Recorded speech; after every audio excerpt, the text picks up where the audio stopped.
Good morning, good afternoon, wherever you may be. Thank you as always for choosing to make chemistry part of your day. Okay, today we're going to talk about measurements, how we make measurements, what's involved in a measurement, and then ultimately, what do we do with those measurements? Someday I'll get where I don't slam the first slide down. All right, taking a measurement. So I'm going to focus on volumes. That tends to be what we take most of our measurements in the lab with. But let's talk about a couple pieces of making a measurement. For example, here is a beautifully drawn and rendered graduated cylinder. It holds fluids. It should say somewhere on it that it measures in milliliters. So a couple things with the number. There's three pieces to a number. There's the value of it, the size of it. Just glancing at this, I can tell it's between 1 and 2 milliliters, for example.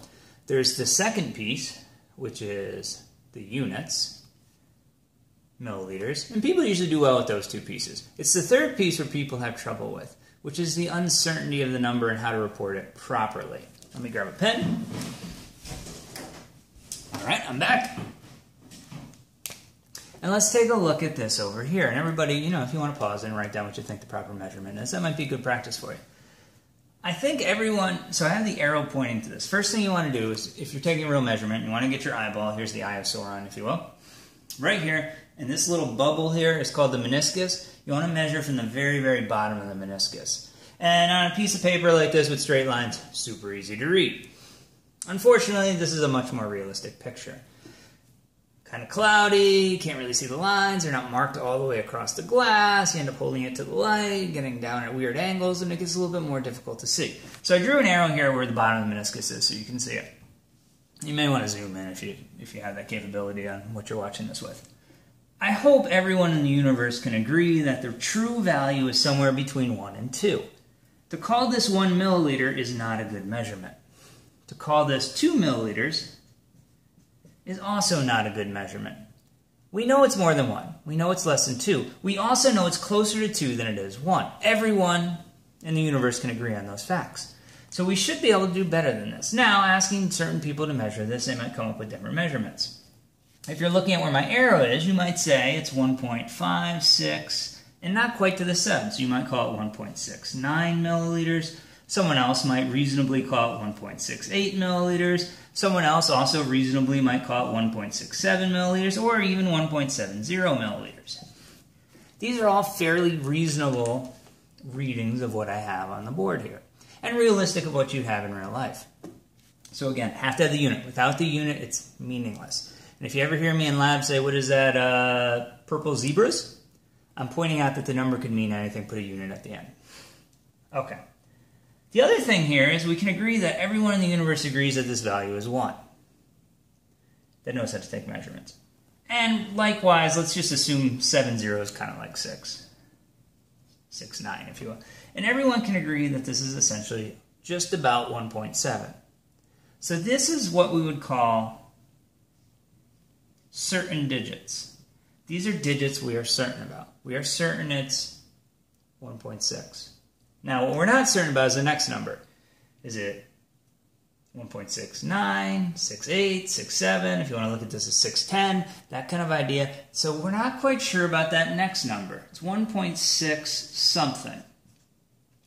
And this is our error. This is an estimate. All measurements should have 1 digit of error associated with them. And that's okay. And when you're given a number in a word problem, or you're given a number, or you see a number in a science brief or a news report, if they're doing it well, you can assume that last number has wiggle room. Standard's plus or minus 2. That's not always a correct reflection, but if you're estimating a number like this off of a number line, a ruler, a graduated cylinder, analytical balance, it is true. That is plus or minus 2 in the last digits, right? Okay, so with this, it doesn't really matter. I'm going to put 8. You might put 9. Who's right? We're both right. I'm not right because I'm the professor and I come by in the lab and I say, oh, I put 0.8 there. If you have 0.7, good for you. Stay with 0.7. We agree. Because all numbers have error. They all have some uncertainty associated with them. And, going back to the hypothesis and theory and law, this is one of the building blocks of science, is that we never truly admit that we know something. We never admit that it's proven, it's done. It's 100% certainty. That's not the way science works. Science evolves. We change our positions as the data changes. And sometimes this gets used against science in the media. So just keep that in mind. A good scientist is always going to say there's uncertainty in the number and tell you what it is. And then you can look at that number. You know, if there's 10% uncertainty in a number, depending on what the number is, that's pretty good. I mean, I wish I could make financial decisions with only 10% chance of error in my judgment on the finances. That would be fantastic. So, you know, you have to take it with a grain of salt. So the general rule of thumb is whatever is marked, you're going to measure one past the mark. So if I look at this is a burette. The tricky thing with a burette is you don't actually measure what's in the burette. You measure what leaves the burette. So the measurements are all kind of backwards from what we're normally. When it's full, we read 0. When it's empty, we read 50. I only did 0 through 3 on the screen here. But keep that in mind, because the knee-jerk reaction is when you look at a line like this, you want to say, oh, look, it's a little past 2, but it's not. Always, always, always, always ask, does my answer make sense? If the volume is between 1 and 2, and I say the answer is 2.11, does that make sense? No, it doesn't. So, it should be between 1 and 2. And if you have to, go ahead and do this. 1.1, 1.2, 1.3, 1.4. I won't bore you and go all the way down. But you can see that depending on where you look at this, it looks like it's either just on, just past, or just above the 1.9 line. To me, I'm going to say just above. I'm going to call it 1.89 milliliters. Again, if you called it 1.88, you called it 1.90, 1.91, 1.87, we're in agreement. You differed by more than that, you probably really need to go back and look at what you're doing with your estimations. So, last digit has error.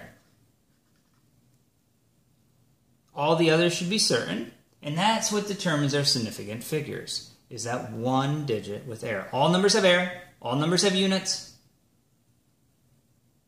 and only one digit with error. Only one, always one. And that's it for taking measurements. We're going to talk a little bit about types of measurements in the next video, and then we'll get into the math. And I know you guys have been diligently waiting for that. Have a wonderful day. Thank you for your time.